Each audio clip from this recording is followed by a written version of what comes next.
for a number of reasons. Despite the obvious, I enjoy your company, but the fact that I am here is a testament to the work that people like you do and the work that you are about to take up and the challenges that are ahead of you to change lives, to create possibility where maybe other people haven't seen possibility. I like to start with a picture of my family. These are my boys and my nephews. And I'm excited about it. I like to show that picture because for me it's a reminder of what it is I do this work for. And I always talk about my boys, and people always ask me, well, don't they have a mama? And usually I just say, well, I guess. But she's in the audience today, and she usually tells me, you need to keep my business out of your presentations. But I told her that I would have to at least acknowledge that she is here, and she's an important part of what we have built in this next generation. So I'm not going to call her out and point her out, but she is here, and I want you all to know that, okay? My name is Hasan Davis, and I'm Deputy Commissioner of the Department of Juvenile Justice for the state of Kentucky. I've served that appointment for the last year and a half now, and it's been a pleasure, even with these difficulties that we face right now budgetarily across the country, to have an opportunity to impact the conversation of how we change the lives of young people on the front lines. I'm a graduate of UK Law School. I'm a graduate of Berea College with my undergraduate degree in communications.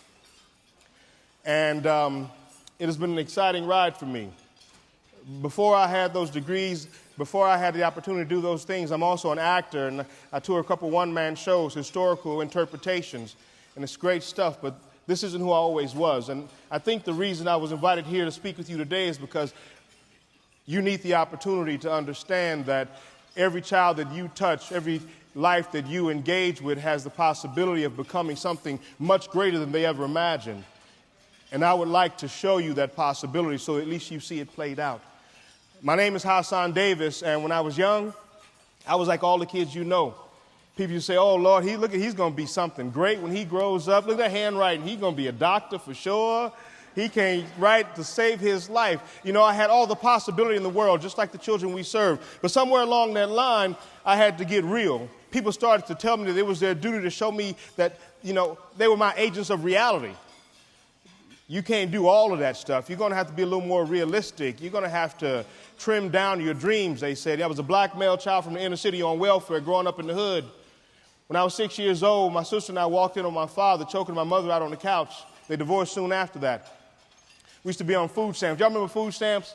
Before you got credit cards, right? The dollar bill food stamp. Y'all remember the dollar bill food stamp, the brown dollar bill? At the beginning of the month, my mom would give us a dollar bill food stamp. We'd go to the corner store, buy 5 cents worth of candy, because back in the day, you could buy 5 pieces of candy for 5 cents, right? Remember that? And we'd go to the store, and they'd have to give us cash back. And so we'd go to school jingling, 95-cent hard, cold cash in our pockets. For the first part of the month, we could act like all the other kids. We could buy milk at milk time. We could buy lunch at lunchtime. We could be good. But by the end of the month, things always changed. It was a little harder. But growing up on welfare and struggling, my parents divorced, and we lived in a bad place, and me being diagnosed with ADHD and dyslexia, having a severe vision problem and being deaf in one ear, it was a little hard. In kindergarten, my teacher used to lock me in the code room because at 6 years old, she had already decided that whatever I wasn't worth her precious time, her gift, her energy, because it would be wasted in some way. Lucky for me, my mama always taught me that when you find yourself in a place, the one thing you can do is always figure out why you're there and what you can get from it. About the second day in the code room, I realized that's where everybody kept their lunches too. And so for about a week, it was a really good time because Susie's mama made the peanut butter jelly sandwiches without the crust, and Bobby always had the fruit cup, and I ate good. It was like Hassan's buffet up in there. And so after a while, the teacher realized that they had to put me back in the classroom so they could keep their eyes on me. And when they did, they actually put me back in the zone of learning because I'm an oral learner. I'm an engaged learner. And the only way I function is around high-functioning people. And so by default, they put me back in a place where I could actually grow, I could actually bloom some. And so sometimes we have to understand that we have to think differently about success with our kids. We got to look at them and try to find a way to make them successful. 11 years old, I got arrested, and life continued to be difficult. I started alternative school in the 8th grade, and I was in alternative school for 5 years till I was expelled my senior year. Now, it wasn't that place where you just dump kids. It was a different kind of alternative school. Dr. Lorraine Wilson had this concept that an alternative school setting was a place where young people who needed different engagement received different engagement.